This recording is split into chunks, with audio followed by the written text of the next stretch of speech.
Good morning, good afternoon, good evening, good night, depending on where you are in this world.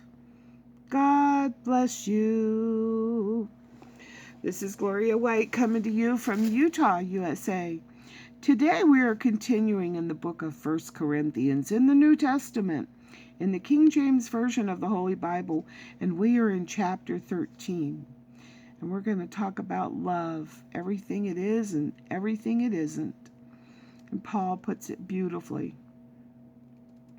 Though I speak with the tongues of men and of angels, and have not charity, and every time I say charity, substitute the word love, I am become as sounding brass or a clanging cymbal.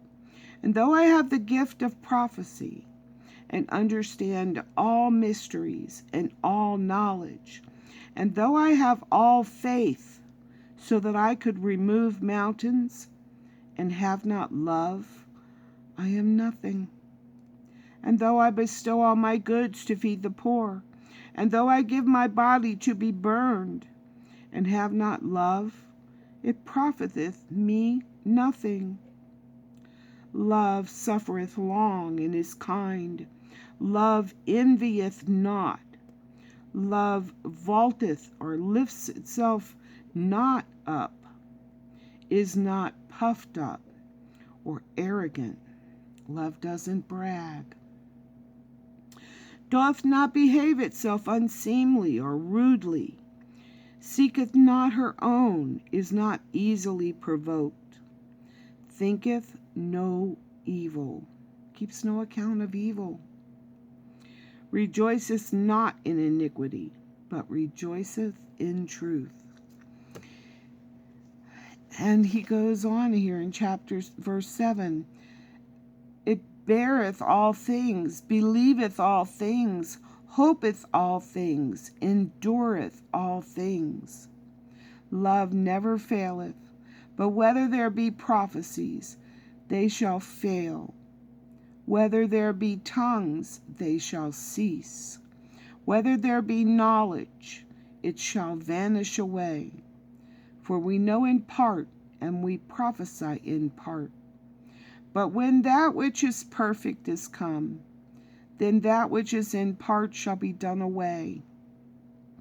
When I was a child, I spake as a child. I understood as a child. I thought as a child. But when I became a man, I put away childish things. For now we see darkly through a glass or a mirror, but then face to face. Now I know in part, but then shall I know even as also I am known. And now abideth faith, hope, love, these three, but the greatest of these is love. God is love. He made us. He wants us to love him. It's the only thing we have that doesn't belong to God. It's the only thing that we can give God that God doesn't own. He owns everything else. It's all on loan. Even these bodies we're in. But our love, that's what he longs for. And our obedience. And when you love him, you obey him. Oh man, our God is so good. And Paul put it beautifully. Things to think about, huh? Things to meditate on. You should pull out your Bible sometime and just read this verse. This chapter, 1 Corinthians chapter 13, and think on it, because we want to be like God. He wants us to be more like him, and it's not like having power like he has. It's having love for one another like he has love for us. And as always, I love you.